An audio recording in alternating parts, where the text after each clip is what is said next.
Hey there, I'm Gary Schuster, your friendly neighborhood inventor, and this is Innovation Cafe. Today, we're going to talk about the various kinds of intellectual property. Now, what is intellectual property?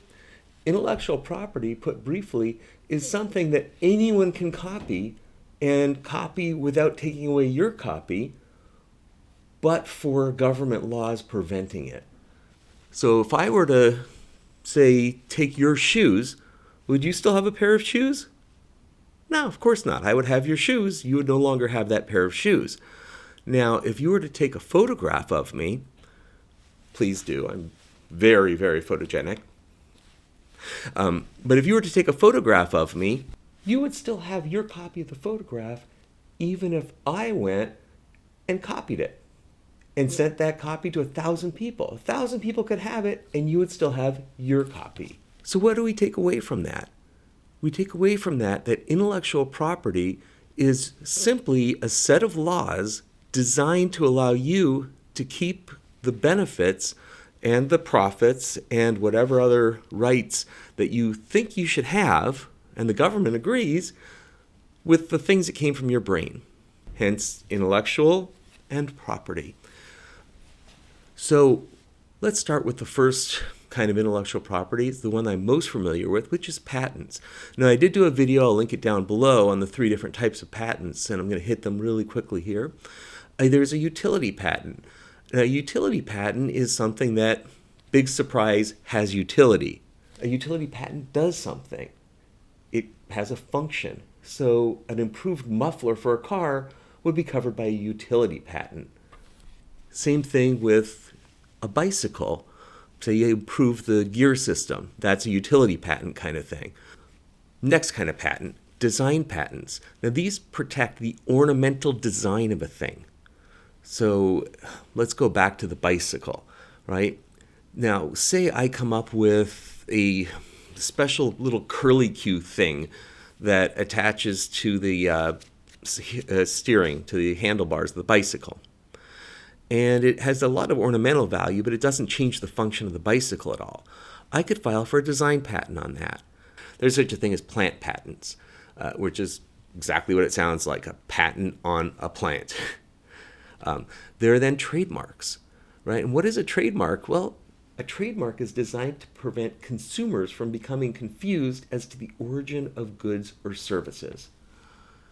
So trademarks are actually designed not to protect the company that is using the mark, but to protect consumers from getting ripped off. So if I go to the store and I see Norton Antivirus and Norton Super Duper Antivirus, and Norton Super Duper Antivirus is made by a company other than Norton, well, that's a violation of the trademark. I've been deceived as a consumer, and you can bet Norton's going to sue whoever's making Norton Super Duper Antivirus. So that's how trademarks work and are enforced to protect people. The next one is copyrights. Now, these things last, well, I'm not going to say forever, but essentially forever. Anything that is created from this point forward will never, in my lifetime, be free to use. The copyright's never going to expire. Now, another quick tip, there is no copyright in original US government works. So if you're searching, for example, on Google, go to Google Images and add at the end, and you can see it right there, site:/.gov.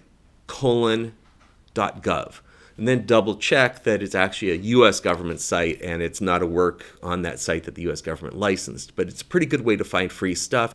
All of the Hubble and James Webb Telescope pictures are original US government works, and you can use them for free. So that's copyright in a nutshell. So you have to be careful about copyright ownership, because if you hire someone to create a work, unless it's specially in the contract, a work made for hire, or they assign you the copyright. So say I hire someone to take a photo of my family, guess who owns the copyright? Not me, the guy who paid for the photo, but the photographer, the guy that got paid to take the photo. So there are a lot of little glitches in copyright law where you think that things should be a certain way. Like when we pay for something, we think we own it, but not so with intellectual property. And, it's not a big deal if someone takes a family photo, because they're going to give you prints of it or a digital copy of it. But be aware that you're not going to own the copyright to it. Let's look at trade secrets.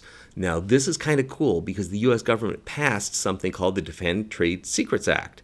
And what did it do? Well, it took trade secrets, which had formerly been something that was dealt with separately in every state in the Union, and created an overarching federal legal framework for it. So now your trade secrets are protected on a federal level and a state level, and in most countries. What's a trade secret? Well, I did another short about that, and I'll link to it, but it's essentially something you keep secret.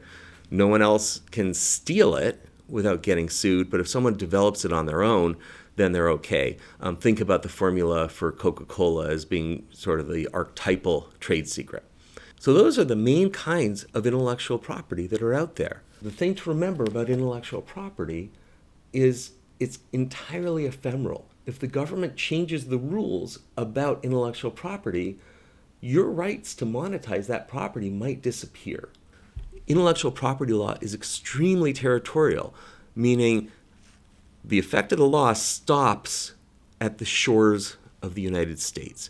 So I could have a copyright in the US and a copyright in Canada, and if I license the US copyright to someone, it doesn't mean that the copyright in Canada has been licensed. So that, in brief, is what you need to know about intellectual property law in the 30,000-foot overview. Coming to you live from the Innovation Cafe here in beautiful downtown Vancouver, this has been your friendly neighborhood inventor, Gary Schuster, reminding you that A, inventors operate on caffeine, B, your creativity is yours and yours alone, and you are not obligated to give it up for anyone, and C, everyone's an inventor. Some people just suppress it under a blanket of negativity and self-doubt. Don't do that. You can create things all you want. Signing off from Innovation Cafe. We'll see you next time.